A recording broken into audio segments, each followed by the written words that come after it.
ये भी वहीं बैठा हुआ था।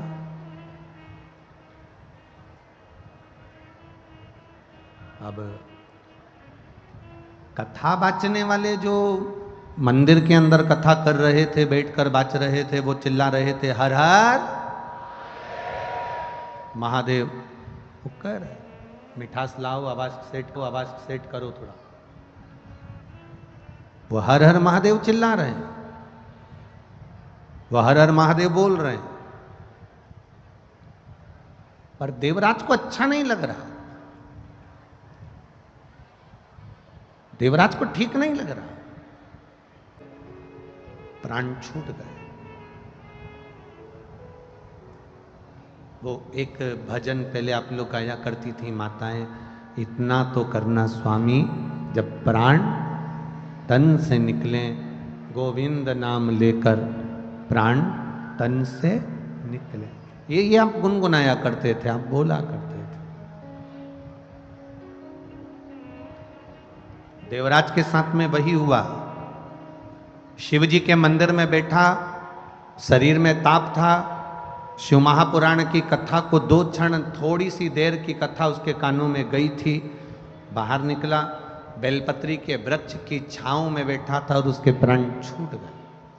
शिव महापुराण कहती है, भगवान शंकर का संवाद कहता है, शिव महापुराण की कथा कहती है, भगवान शंकर की पावन चरित्र कर रहा है, कथा कर रही है।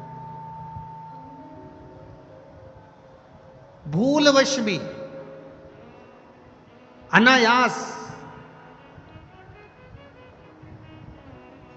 चलते चलते भी अगर हम शंकर जी के मंदिर के सामने से निकल गए, चलते चलते भी बेलपत्री के वृक्ष की छांव के नीचे से निकल कर भी अगर हम चले गए, शिव महापुराण की कथा कहती है, जिस कामना से हम गए हैं बाबा हमारी वो कामना पूर्ण कर ही देता है।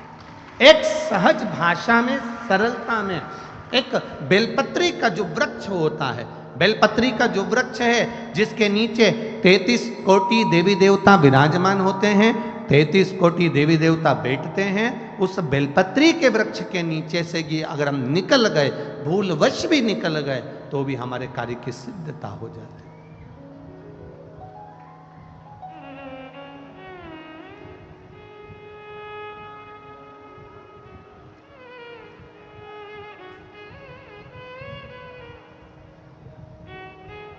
देखिए,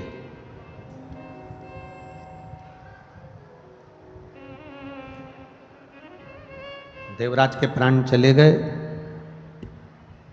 देवराज के प्राण छूट गए।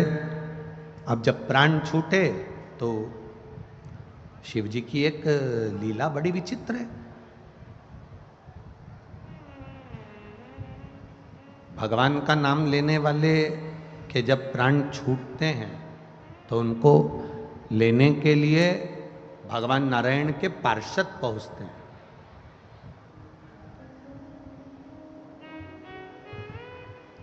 भगवान नारायण के पार्षद पहुंचते हैं, पर शंकर के मंदिर में 1 लोटा जल चढ़ाने वाला, शिव जी का गुणगान करने वाला, त्रिपुंड लगाने वाला, गले में रुद्राक्ष धारण करने वाला, शिव कथा में अपने जीवन को रमाने वाला, शंकर के मंदिर के आसपास में भी अगर हमारा निवास है और हम वहां से रोज निकल कर जाते हैं, तो शिव तत्व को जानने वाला, त्रिपुंड लगाने वाला, रुद्राक्ष धारण करने वाला, शंकर के नाम का उच्चारण करने वाला, शंकर का गुणगान करने वाला जब प्राणों को छोड़ता है तो उसको लेने के लिए भगवान के पार्षद नहीं आते, उसको लेने के लिए यम के दूत नहीं आते, उसको लेने के लिए स्वयं देव अधिदेव महादेव नंदी लेकर आते, स्वयं नंदी लेकर।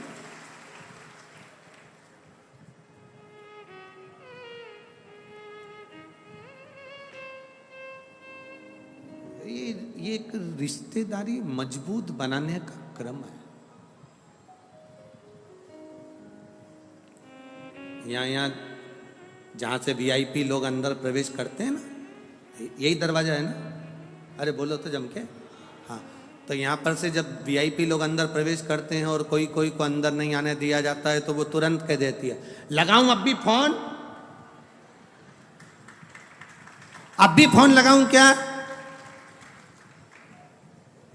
अब वीआईपी लोग अब वो बोल दे कि तुम्हारा कार्ड दिखाओ ना, दिया होगा ना बैठने के लिए, वो कहाँ है? मैं घर भूल आई, दिखाऊं? बोल रही हूं ना मैं, मेरे को अंदर जान दे। बोला कि नहीं बोला मैंने?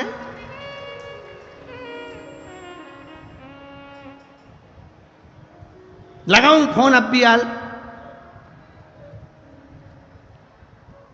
एक जरा सा फोन उसको दरवाजे से अंदर कर दिया तो एक जरा सा श्री शिवाय नमस्तुभ्यम तुम्हें भी बैकुंठ के अंदर कर दिया।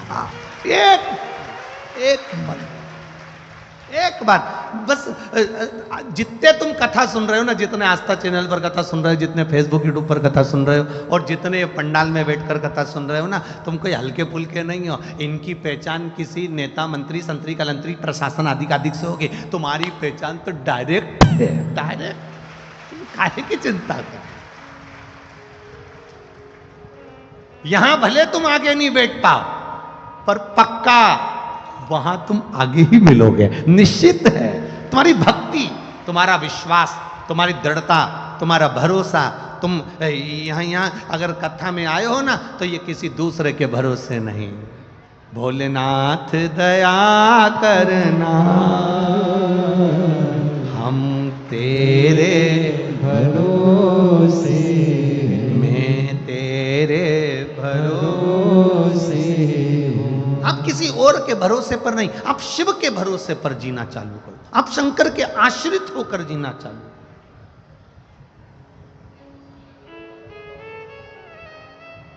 और जब शिव के आश्रित होकर जियोगे तो एक सुख का अनुभव अपनी जिंदगी में कर लो।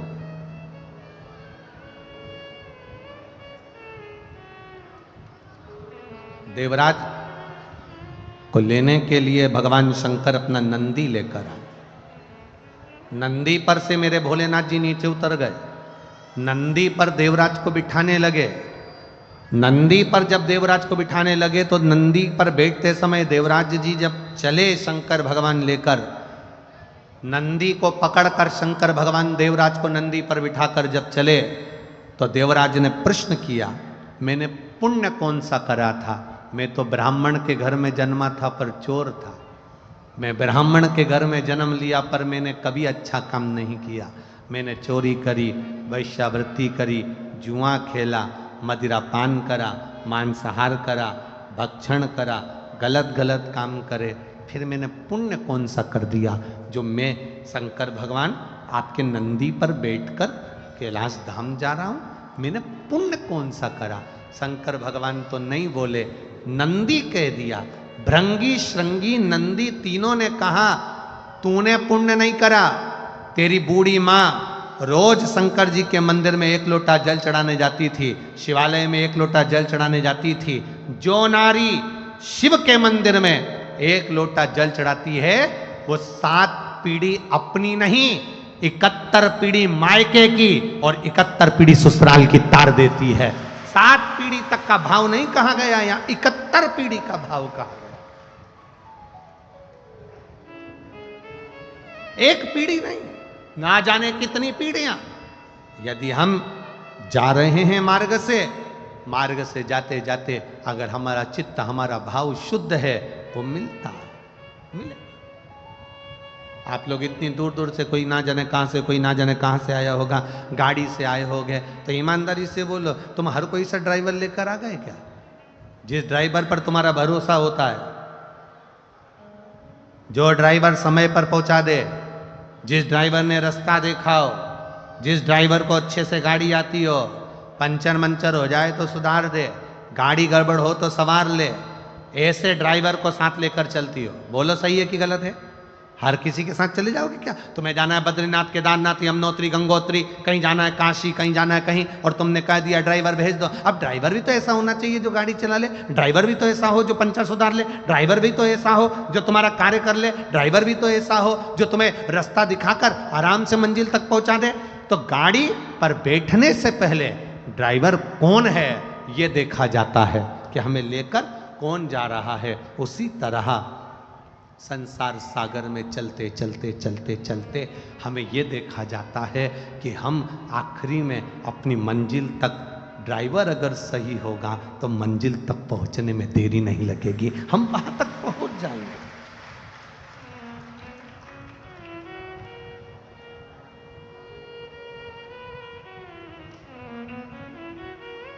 इतने लोग शिव महापुराण की कथा में आते हैं। ये समिति जब सीहोर आई थी, श्री बनखंडेश्वर धाम कमेटी जब सीहोर आई कार्यक्रम लेने के लिए, जब बहुत पहले की कथा की बुकिंग है ये, तो जब ये लोग सीहोर आए थे तो इन्होंने कहा था कि हम पंडाल लगाएंगे बड़े बड़े और 7 दिन में हमें उम्मीद है वो पूरे भरा जाएंगे। अब बनखंडेश्वर समिति कमेटी खुद टेंशन में पड़ी है कि ये कथा चालू होना थी 22 तारीख को और पंडाल भरा गया 21 तारीख को। आधे तो इनकी नींद उड़ गई, तो अब करें तो करें क्या बनखंडेश्वर महादेव। और पूरे ग्राउंड में जितने अंदर हैं उतने बाहर टकटका कर खड़े हैं, नेत्र लगा लगा कर। जितने अंदर बैठे हैं तीनों पंडाल में उतने, और ये पंडाल तो जाने तो वो एक सामने भोजन का पंडाल बनाया था, भोजन का पंडाल, उसमें भी भरे पड़े। और जाने दो ये तंबू पे टंगे पड़े इधर आधे से।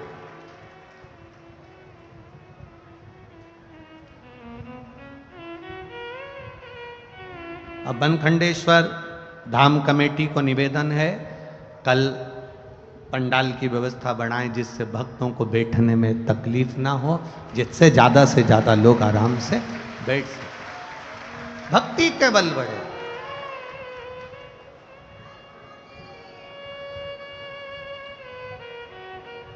अब वो आपके यहाँ के पूर्व विधायक चौहान जी का बेटा हमको वहाँ लेकर गए था गोवर्धन, तो वो हमसे कह रहा था अभी तक की सबसे ज़्यादा पंडाल लगाया गया, जितनी कथा मैनपुरी में उससे दुगना तिगना पंडाल लगाया गुरुजी, 7 दिन में देखना तिगना पंडाल चुगना पंडाल लगाया अभी तक की कथा का। अब चौहान जी से कहेंगे अब कल की फिर तैयारी करो, अभी कल की फिर तैयारी। अरे ये शंकर के भगत हैं। कई बार कथाओं में प्रशासन हमसे पूछता है कितने आएंगे, हमने कहा ये तो भगवान की बारात का मालूम नहीं है, शंकर जी वह डमरू खड़काते हैं, ये कहीं से भी निकल कर आ जाते हैं। अब इनका करे तो करे। ये स्वयं अगर ये बनखंडी महादेव मंदिर समिति वालों से पूछा जाए कि कितने लोग आएंगे कथा में, कितनी व्यवस्था करना है, कितनी लेट बात लगाना है, कितनी पानी की व्यवस्था करना है, प्रशासन की व्यवस्था क्या करेगी, ये लाइट की व्यवस्था कैसे होगी, मेडिकल की व्यवस्था कैसे, अब ये पूछेंगे कि कितनों की व्यवस्था करें। अब बारात में लड़की वाले लड़के वाले से कह देते कि 150 लेके आना, 100 लेके आना, अपन 10-20 ज्यादा मान कर चल लो, पर यहाँ तो अंदाजा ही नहीं रहता ना कि कितने लेके आना। यहाँ तो केवल शिव पुराण की कथा चालू हुई और ये ना जाने कहां से दर्रे में से निकल के पता ही नहीं पड़ता कहां से। और कहीं की तो इतनी समझदार आती है, अपने पूरे बैग में सारा सामान भी लेके आती है, और इतना सामान लाती है कि खाने का तो लाए समझो, कथा चालू होने से पहले अपना डेंटिंग पेंटिंग का भी पूरा लाए, अब पूरा सामान उसमें लेके बैग के अंदर। और एक हमने तो आज ही कथा में देखा, हमारे को क्या मालूम था, वो तो कथा में देख रहे हैं हम चलते चलते। एक इतना बड़ा गोल गोल कुछ था कपड़े जैसा, उस इतना बड़ा डब्बा भी था, उसमें से ऐसे निकाली, ऐसा करी वो। तो हमने सोचा हो सकता है मैनपुरी में ऐसा होता हो कि कथा में ये सब चीज कर। अरे बोल बम का नारा है, आवाज नहीं आई है, जरा दमदारी से बोलो, बोल बम का नारा है। ये शिव तत्व है महाराज, ये भक्ति है। तो ये यहाँ जितनी आए ना ये सब फ्री होके आए, घर पे भी कह आए, तुम चिंता मत करना, कथा होते सी भोजन की पूरी व्यवस्था है, आराम से खा पी के आऊंगी, तुम तुम्हारी देख लेना, अपने से टेंशन मत लेना। 7 दिन मेरे से तो बोलना ही मत ही कि मैं दाल बाटी बनाऊं कि लिट्टी चोखा बनाऊं कि ये बनाऊं कि ठेहुआ बनाऊं कि सामान बनाऊं। 7 दिन में कुछ नहीं बनाऊंगी। सुबह से नहाया, मंदिर गई, तैयारी करी और 9-10 बजे तक अड़ोसन पड़ोसन धड़ोसन के लिए 2-4 रोटी बना के घी लगा के अचार लेके डब्बा में भर के ले जाऊंगी। जहां बैठूंगी चुपचाप से रोटी का पुंगा बना बना के दे दूंगी। खचा खचा तू तो खा जा, अपने कहीं जा। और तैयारी पूरी कथा की अलमस्त हो सुने कथा। और सुनो रे मैनपुर वाले, ए मैनपुरी वालों, दिन में अगर दर्शन करने नहीं आ सको तो इन भक्तों का रात को दर्शन करने आना। भजन में डूबे हुए मिलेंगे, भजन में डूबे, ये अपनी मस्ती में डूबे। ये इनको ये जितने शंकर के भक्त आए, इनका लोग मुंह झूठा कराते हैं। इनको बिस्कुट खिला दिया, पानी पिला दिया, कोई पूड़ी बांट रहा, कोई सब्जी बांट रहा, कोई चना बांट रहा, कोई पोहा बांट रहा। इनका मुख झूठा कराने वाले का 3 महीने में बाबा क्या क्या दे देता है, ये अंदाजा अलवर वालों से पूछना और पुष्कर वालों से पूछना। क्या दिया मेरे भोलेनाथ, क्या दे दिया, ये वही जान सकता। ये शिव के उपासक है, अविरल भक्ति इनके। देवराज ने कहा,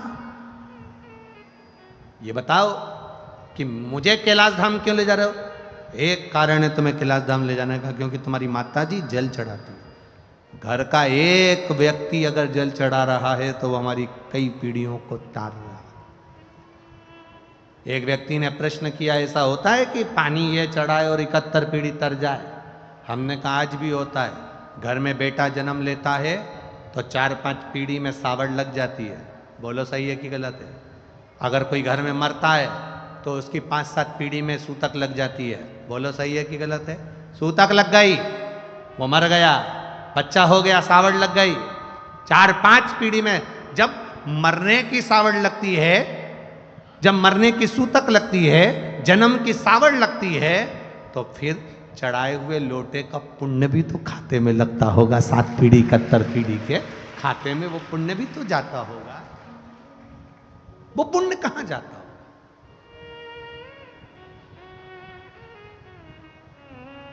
ये पुण्य हमारे खाते का, ये हमारी भक्ति का।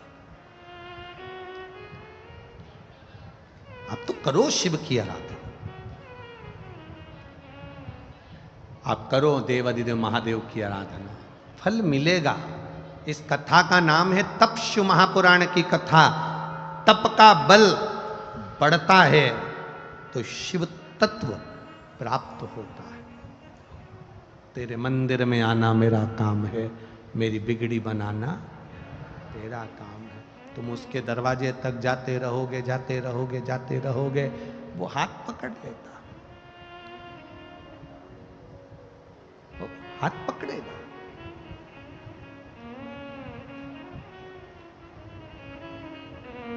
उसकी अविरल भक्ति हमें सुख प्रदान कर देगी। शिव महापुराण की कथा कह रही है, एक बिंदुक नाम का ब्राह्मण था जिसकी पत्नी का नाम चंचुला देवी था। चंचुला पतिव्रता धर्म का पालन करने वाली थी, पर पति को कभी अधर्म करने से रोकती नहीं थी।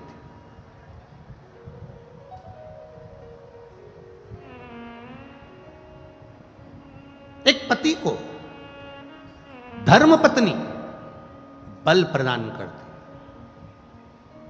पति अगर कर्जे में डूबा है और उसके मन में आ रहा है कि मैं मर जाऊंगा, पति अगर दुख में है, पति कहता है कि मैं ये कर लूंगा, धर्म पत्नी होगी तो बल दे देगी।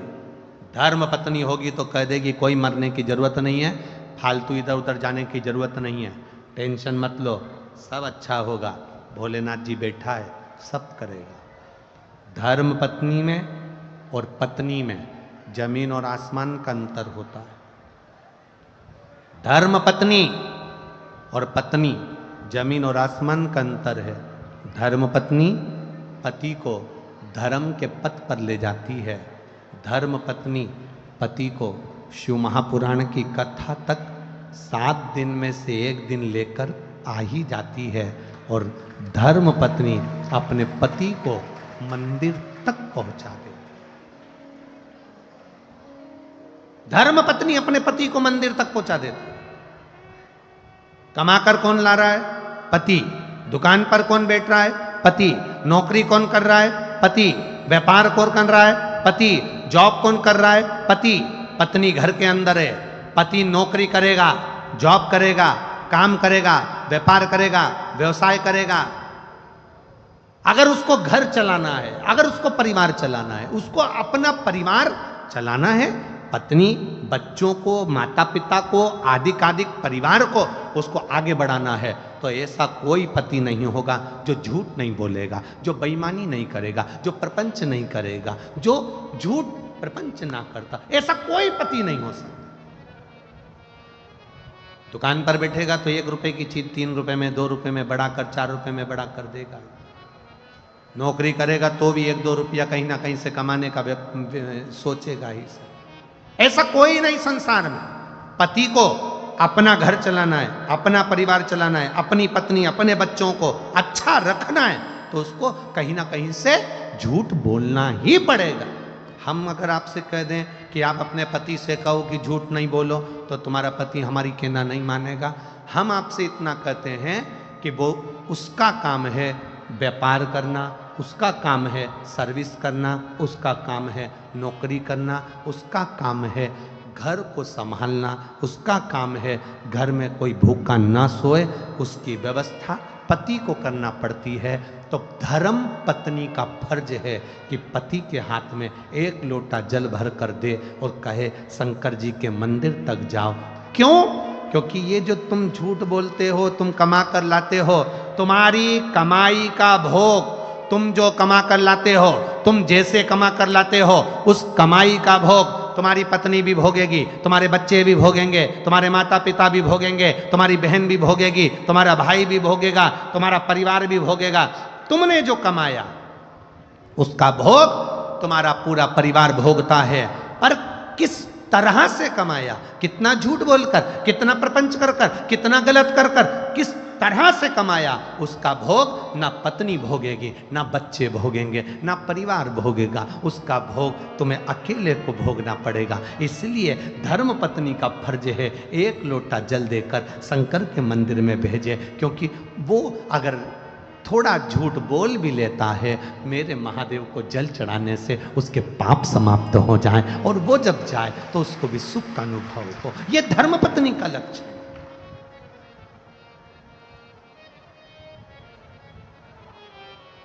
सात दिन में 1 दिन अपने पति को कहे, कथा चल रही है चलो, अरे इतनी जनता आ रही है, दुकान, व्यापार, व्यवसाय सब देखना पड़ेगा, जिंदगी पड़ी है कमाने के लिए, चलो। एक बार हमने यही कथा इंदौर में बाज दी, और इंदौर में हमने कहा कि अपने पति को अगर यहाँ कथा सुनने नहीं आता तो अपने पति को घर पे कथा सुनाओ। जितनी देर तुम यहाँ सुन के जाओ उतनी देर अपने बेरू को सुनाओ, घर जाके बोलो। अब एक नई नवेली बहू थी, शादी के केवल 8 महीने हुए थे, और वो भी कथा में आके बैठ गई थी, और उसने कथा सुन ली, और वो भी घर पर जाकर कथा सुनाने लगी। चौथे दिन की कथा थी और उसका पति कथा में आ गया। उसने लेटर लिखा और कथा में उसका पति आया। उसने कहा मेरा पति आज कथा में आया है, जिंदगी भर नहीं आया, वो उस प्रणाम करना चाहता है, वो कह रहा है मुझे बेलपत्री चाहिए। कथा सुनकर वो प्रसन्न है। हमने कहा भेजो उसको, बुलाया। हमने उससे पूछा पति से, तो 3 दिन कथा में नहीं आया, आज चौथे दिन कथा में कैसे आया? उस पति ने कहा गुरुजी ईमानदारी से बोलो। मैंने कहा बोल। वो बोला रात्रि में 9 बजे से 12 बजे तक सुनने से अच्छा है दिन में 2 बजे से 5 बजे तक सुन लो, क्योंकि ये पूरी रात बैठ के कथा ही सुनाती रहती है। सियोर वाले महाराज जी ने ऐसा बोला था, सियोर वाले महाराज जी ने ऐसी कथा सुनाई थी। आज देवराज की कथा कही थी, बिंदु की कथा कही थी। मैं मोबाइल देखूं तो उठा के धर दे, कथा तो सुन लो। पूरी रात को 9 बजे से 12 बजे तक 3 घंटे की कथा सुनाती है। तो मैंने भी सोच लिया रात को सुनने से अच्छा है दिन में ही चले जाऊंगा, कथा सुन जाऊंगा। आप भी निवेदन है 7 दिन की कथा में अपने पति को जितनी कथा आपको याद रहे, परिवार को, कुटुंब को, मोहल्ले को, रिश्तेदारों को, यहां से जाते जाते घर पे बैठकर कथा का स्मरण करिए। आज हमने ये सुना था, अपने जीवन में उतारना है। पति से भी कहो, मैंने कथा में ये सुना था, रोटी बनाते बनाते, भोजन बनाते बनाते कथा का मनन चिंतन करो। जब पूरे घर में कथा की चर्चा चलती रहेगी, स्मरण चलता रहेगा, तो शंकर जी को लगेगा ये मेरा परिवार है, और मेरा परिवार है तो उस पर कृपा की दृष्टि मेरा शिव कर ही देगा। वो करेगा। जो अकाल मृत्यु वो मरे, जो काम करे चंडाल का, काल उसका क्या बिगाड़े जो भक्त हो महाकाल का। जो शिव का उपासक होता है वो भय नहीं खाता है।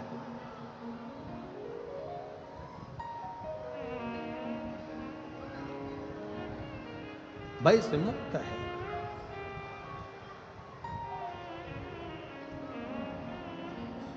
इसीलिए शिव कथा कहती है, इसलिए शंकर भगवान का पावन चरित्र कथा, अपनी भक्ति अपना इसमें। हम तो बाबा के भरोसे चलते हैं। वाह, मैनपुरी वाले बड़ा समझदार हो रहे, तुम लोग को एक एक गाना रटा हुआ, भजन एक एक।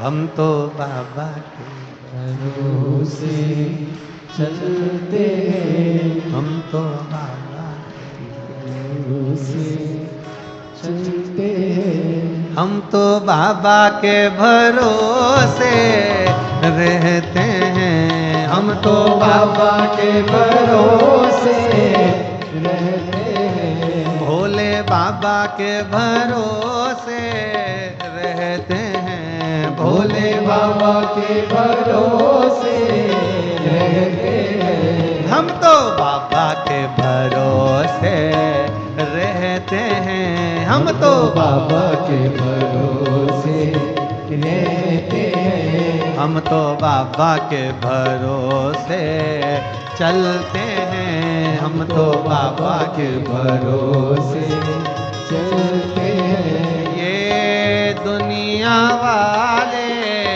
जलते हैं, ये दुनिया वाले जलते हैं, ये दुनिया वाले जलते हैं, ये दुनिया वाले जलते हैं, हम तो बाबा के भरोसे चलते हैं, हम तो बाबा के भरोसे चलते हैं, भोले बाबा के भरोसे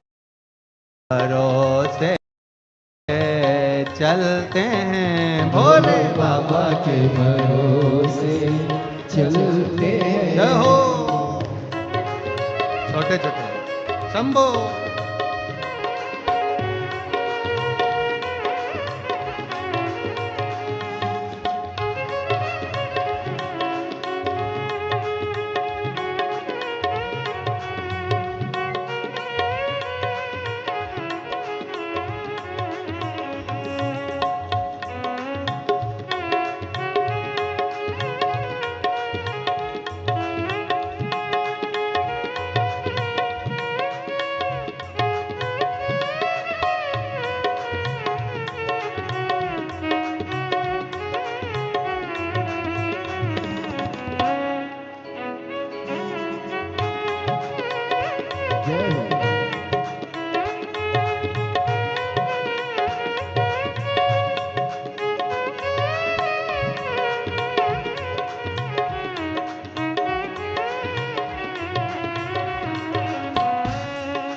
बाबा ने हमको चलना सिखाया, बाबा ने हमको चलना सिखाया, सब भक्तों से मिलना सिखाया, सब भक्तों से मिलना सिखाया, हम तो सीना तान के चलते हैं, हम तो सीना तान के चलते हैं। हम तो बाबा के भरोसे चलते हैं, हम तो बाबा के भरोसे चलते हैं। भोले बाबा के भरोसे चलते हैं, भोले बाबा के भरोसे चलते हैं। शंभू बाबा के भरोसे चलते हैं, शंभू बाबा के भरोसे चलते हैं। हम तो बाबा के भरोसे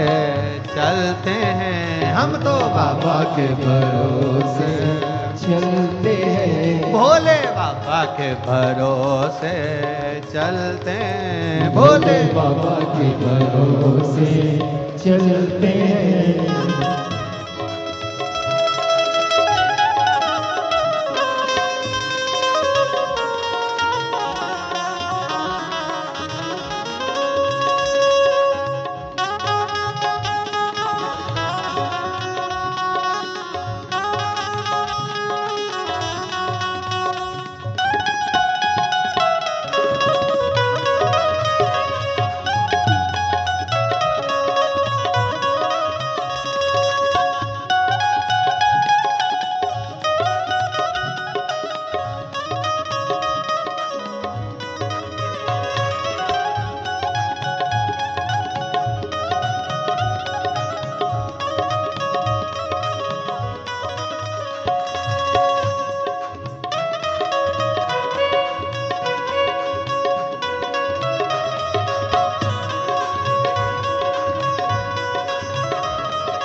पीछे वाले भी दोनों हाथों से,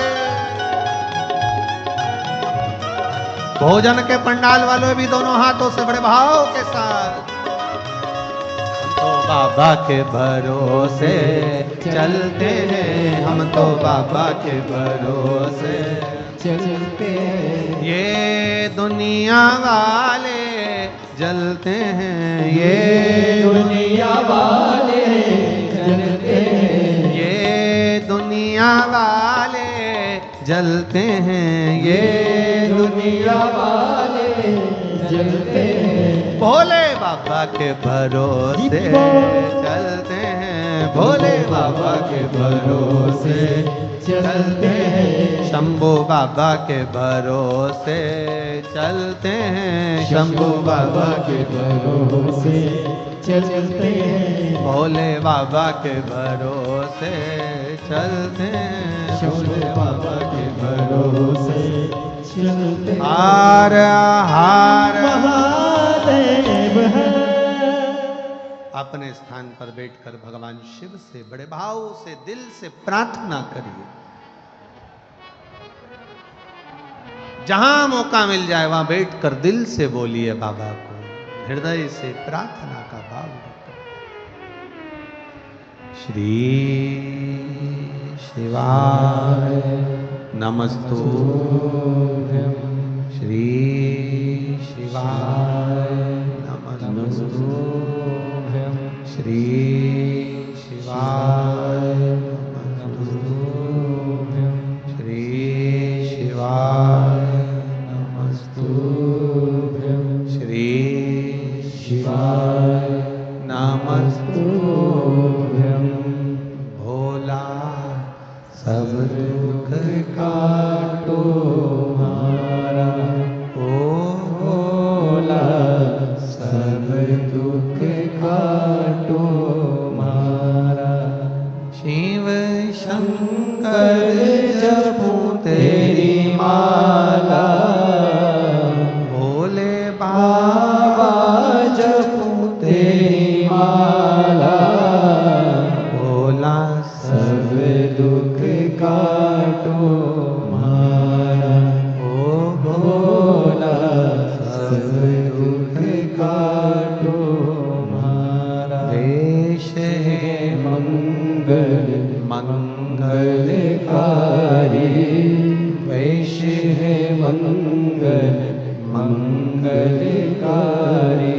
शमशान वासी हमारा, शमशान निवासी हमारा भोला सब दुख काटो मारा। ओ भोला सब दुख काटो मारा। शिव कथा कह रही है, बिंदुक ब्राह्मण कुल में जन्म लेने के बाद अच्छा कर्म नहीं करा। चंचुला देवी धर्म पत्नी है, समझाती पति को पर समझाई नहीं। पति जो कमा कर लाया उसके भोग में लगी रही पर समझाया पति को नहीं। आप सबसे निवेदन है, पति का काम है कमाना, पर धर्म पत्नी का काम है उसको धर्म का पथ दिखाना। आप उसके कमाए हुए धन का भोग तो कर लोगे पर उसको भी तो सही मार्ग पर लाना पड़ेगा। आप मत बोलो कि आप दुकान पर झूठ मत बोलो कि ये मत करो कि वो मत करो, पर इतना जरूर कहो कि शिव के मंदिर में जाना चालू करो। वो कहे कि मैं दुकान जाऊं कि मंदिर जाऊं, एक छोटा सा झोला बना दो, उसमें एक पानी की बोतल, एक छोटा सा तांबे का लोटा उसके झोले में रख दो। कहना मंदिर, दुकान जाते जाते शंकर के मंदिर पर गाड़ी रुको और बोतल में से पानी लेकर शिव जी को पहले चढ़ाओ, आचमन करो और बाबा को प्रणाम कर कर फिर दुकान पर जाओ, तो दुकान भी चार चौगनी चलना प्रारंभ हो जाएगी। बाबा से प्रार्थना, शिव से निवेदन। चंचुला देवी ने निवेदन नहीं करा, बिंदुक प्रेत योनि में पड़ गया, प्राण छूटे, मरने पर प्रेत की योनि मिल गई। प्रेत योनि में पड़ा। चंचुला देवी के जब प्राण छूटे तो वो शिव जी की भक्त बनी, बाबा से प्रार्थना किया कि मेरे पति को मुक्ति दीजिए। तुम रुका जी से शिव महापुराण की कथा श्रवण करें। ईश्वर जी गोरा जी गणागोर बनकर शिव पार्वती चले। तुमरू का नाम कोई साधारण नाम नहीं है। जिस नारी का गर्भ नहीं ठहरता, 20 साल 25 साल 30 साल भी अगर शादी के हो गए, संतान नहीं है, डॉक्टर मना भी कर दिए, तब मेरे बाबा पर भरोसा करना प्रारंभ कर दो। शंकर के मंदिर में जाकर जल चढ़ाना प्रारंभ कर दो, आचमन करना प्रारंभ कर दो। एक बेलपत्र बाबा को कहकर, बाबा अब मुझे डॉक्टर मना कर दिया पर संतान देगा तो तू देगा, बाबा से प्रार्थना करना प्रारंभ कर दो। सफेद आंकड़े की जड़, नारी 7वें दिन रजो धर्म के बाद, तब वो सफेद आंकड़े की जड़ पति पत्नी दोनों लाएं, शिव जी का नाम लेकर सुंदर आनंद से तुमरूका जी का नाम लेकर शिव जी पे से 21 बार उतार कर लाल धागे में शंकर भगवान के शिवलिंग का दर्शन कर कर दोनों पति पत्नी सामने हो और पत्नी अपने कमर पर उस सफेद आंकड़े की जड़ को बांधे। बाबा से प्रार्थना रोज जल चढ़ाते समय करे, बाबा मेरी झोली खाली है, 20 साल हो गए, 25 साल हो गए, 10 साल हो गए, संतान नहीं है, बाबा आप कृपा करना, लगे रहो, फाइल अगर मोटी है छुपाने में समय लगेगा, अगर दुख बड़ा है काटने में समय लगेगा, 1-2 महीने जाने से काम नहीं चलेगा, जाते रहो उसकी चौखट पर, वो झोली जरूर भरेगा, निश्चित है। बोल तुम रुकेश्वर महादेव की, तुम रुका जी का नाम लेकर भगवती स्मरण, तुम रुका। ये तुमरू का नाम कोई सहज नहीं है, हजारों बीमारियों पर भारी पड़ता है तुमरुकेश्वर नाम, तुमरू का नाम।